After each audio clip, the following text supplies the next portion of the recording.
Professor Richard Wolff is here to talk about the largest disaster in his lifetime here in the United States and the economic consequences of it and how we can recover from it. Check it out, leave your comments, ding the bell, share it with your friends, and please subscribe to our channel. So as the economy falls through the floor, let's check in with a real economist on this. Congressman. Professor Richard Wolff is on the line with us. He is an economist, a professor of economics, co-founder of Democracy at Work. Democracyatwork.info is the website. His personal website, rdwolf with 2fs.com. You can tweet him at Prof. Wolf with 2Fs. He's the author of numerous books, his most recent, Understanding Socialism. Professor Wolff, welcome back to the program. Thank you, Tom. Glad to be here.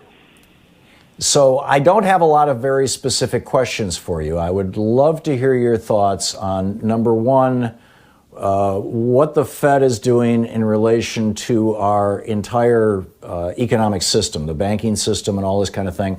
I mean, we've been seeing bonds behaving in ways they're not supposed to because people are dumping them so frantically to cover margin calls and things like that. I think I explained that yesterday on the air, but it's always good to revisit these kinds of things. And to what extent might the Fed be able to ameliorate some of this? And what should Congress be doing? What are your thoughts in general on all this? Well, to be as blunt and yet to retain at least some politeness, let me say that this is the most colossal failure of a system that I have ever seen. I wasn't alive at the time of the Great Depression, so elderly folks who were might correct me on this. The fundamental reality is this. There was no planning for this catastrophe, and that's a failure of our private sector, and that's a failure of the government. Because it isn't profitable for ventilator makers and test kit makers and all the other parts of the medical industrial complex, it doesn't pay them to produce goods that sit on a shelf waiting for a disaster. It doesn't pay them to stockpile those kinds of things. It doesn't pay the hospitals already squeezed in this country by Medicare and Medicaid reimbursements that are too low to maintain hospital beds in the event of this kind of a crisis. So the government didn't make sure it happened, and the private sector, driven by profitability, didn't either.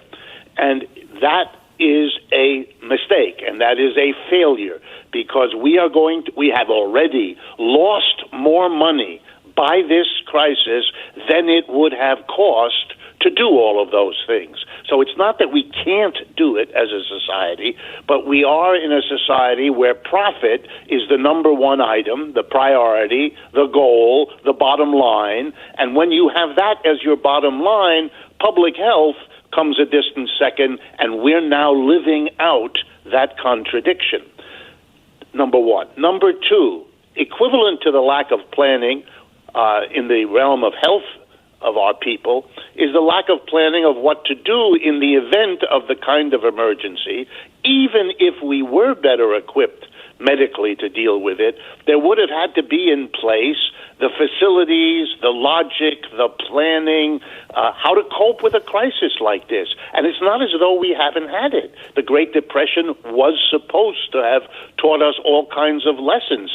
Even more recently, the collapse of the market in the early months of 2000 around the dot-com crash, or then again in 2008 and 9 around the second great mortgage disaster. We have had, because of our capitalist system, multiple crashes. We were supposed to have learned lessons. But the real lesson that we should have learned is that if you don't fundamentally change this system, as fast as you make a reform, the interests hurt by those reforms undo them.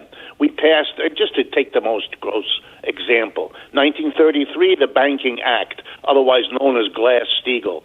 The banks didn't want it. They fought it. When they lost that battle and it got passed, they went to work. And over the intervening years, first they evaded it, then they weakened it, and under the presidency of Bill Clinton, they finally got it repealed, a repeal that Bill Clinton and I only mention that because the Democrats are as responsible here as the Republicans. He, signed it, and so it became the law. What that was an example of the reform being undone because reforms just don't go far enough.